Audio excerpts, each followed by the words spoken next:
Everyone, welcome back to my YouTube channel అస్లీస్ world. ఈరోజు చెప్పబోయే సింపుల్ రెసిపీ వచ్చేసి గోంగూర రోటి పచ్చడి.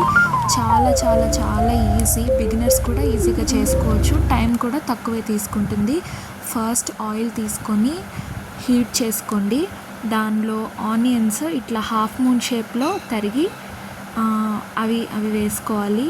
దానిలో కొన్ని వెల్లుల్లిపాయ రబ్బలు వేసుకోవాలి. వెల్లుల్లిపాయ మీ టేస్ట్కి తగ్గట్టు ఎక్కువ తినేవాళ్ళైతే ఎక్కువ, తక్కువ తినేవాళ్ళైతే తక్కువ, అది అందరికీ తెలిసిందే.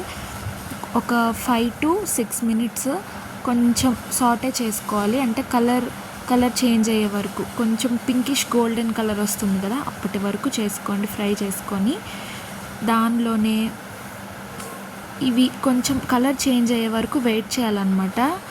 ఈలోపు దానిలో ఫ్లేవర్ దిగుతుంది. సో ఫ్లేవర్ దిగితే ఇంకా టేస్ట్గా ఉంటాయి. అదే మెయిన్ పాయింట్ ఇక్కడ.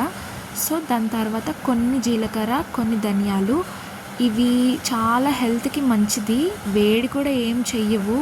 చాలా న్యూట్రిషనల్ వాల్యూస్ ఉంటాయి కాబట్టి కొంచెం ఎక్కువ వేసుకున్నా పర్వాలేదు. ఒక 5 to 10 minutes ఫ్రై చేసుకోండి బాగా.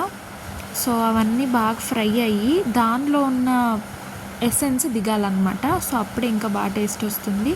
ఇదిగో ఈ విధంగా అవుతాయి, కొంచెం కలర్ చేంజ్. సో తర్వాత కొంచెం అంత సాల్ట్, ఇక్కడ మేము పింక్ సాల్ట్ యూస్ చేస్తున్నాము, హెల్త్కి చాలా మంచిది కదా, అది వేసుకుని అటు కలయి తిప్పుకొని, ఎండుమిర్చి ఇక్కడ మేము 15 తీసుకున్నాము. మీ కారానికి తగినట్టు వేసుకోండి. ఎక్కువ తినేవాళ్ళు ఎక్కువ, తక్కువ తినేవాళ్ళు తక్కువ, అది మీ ఇష్టం.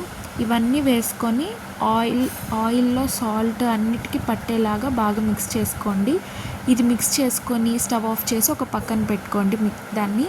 తర్వాత గోంగూర ఉంటుంది కదా, గోంగూరని నీట్గా తుంచుకొని వాష్ చేసి అవి బాయిల్ చేయాలి. ఒక 10 to 15 minutes సిమ్లో పెట్టి బాయిల్ చేసి ఒక పక్కన పెట్టుకోండి. అది ఆల్రెడీ మిక్సీ కొట్టినట్టే సాఫ్ట్గా అయిపోతుంది. దాన్ని మళ్ళీ చేయనవసరం లేదు.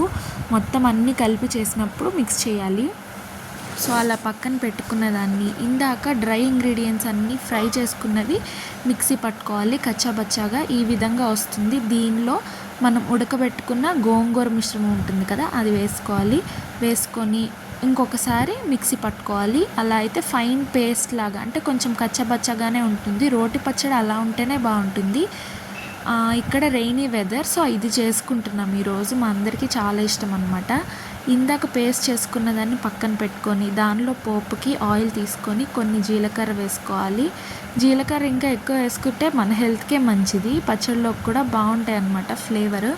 జీలకర్ర, ఆవాలు, శనగపప్పు పోపులు ఉంటాయి కదా, అవన్నీ వేసుకోండి.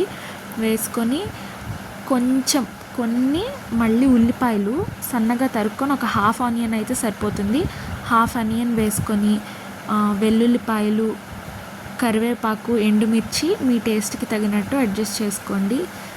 కొంతమందికి పచ్చడిలో పప్పులు, వెల్లుల్లిపాయలు ఎక్కువ ఉంటే ఇష్టపడతారు. మేమైతే అలానే కొంచెం ఎక్కువ వేసుకుంటాము. మీ టేస్ట్కి మీకు నచ్చినట్టు మీరు చేసుకోండి. చాలా సింపుల్, ఈజీ. ఇక్కడ హాఫ్ మూన్ షేప్లోనే వేసుకోవాలి, అప్పుడే తిన్నప్పుడు ఇంకా టేస్ట్గా ఉంటాయి అన్నమాట మనకి. సో ఇవి వేసుకొని బాగా ఫ్రై చేసుకోండి. ఒక 7 to 8 minutes చేసుకుంటే అవన్నీ కలర్ మారి పోపుకి ఇంకా టేస్ట్ వస్తుంది. సో ఇందాక మనం పేస్ట్ చేసుకొని పెట్టుకున్నాం కదా గోంగూర, ఇంకా ముందు వేసిన ధనియాలు, జీలకర్ర పేస్ట్ ఉంది కదా, దాన్నంతటినీ ఈ పోపులోకి ట్రాన్స్ఫర్ చేసుకోండి. అలా అయితే ఇంకా కిందున్న ఎసెన్స్ కూడా పచ్చడి మొత్తానికి పట్టి ఇంకా టేస్ట్గా ఉంటుంది. సో ఇందాక మేము తీసుకున్నాం కదా పేస్ట్ చేసింది, ఇంత వచ్చింది. సో అదంతా ప్యాన్లోకి వేసుకొని మంచిగా మిక్స్ చేసుకోండి. మిక్స్ చేసుకున్న తర్వాత అది ఎంతోసేపు అవసరం లేదు, ఫ్లేమ్ని అడ్జస్ట్ చేసుకుంటూ ఒక 10 to 12 minutes అట్లా తిప్పుకుంటే కుక్ చేసుకోండి. స్లోగా అయిపోతుంది. తర్వాత టేస్ట్ కానీ ఆయిల్ కానీ సరిపోకపోతే అడ్జస్ట్ చేసుకోండి. చివరికి ఇదిగో ఇట్లా అవుతుంది మొత్తం కుక్ చేసిన తర్వాత. ఇంకా కొంచెం ఆయిల్ ఉంది కదా, సో అది కూడా ఇంకా కొంచెం కుక్ అవ్వాలి. మొత్తం అయిపోయిన తర్వాత వేడి వేడి అన్నంలో వేడి వేడి గోంగూర రోటి పచ్చడి వేసుకొని తింటే అద్దిరిపోతుంది. Like, share and subscribe. Thank you for watching.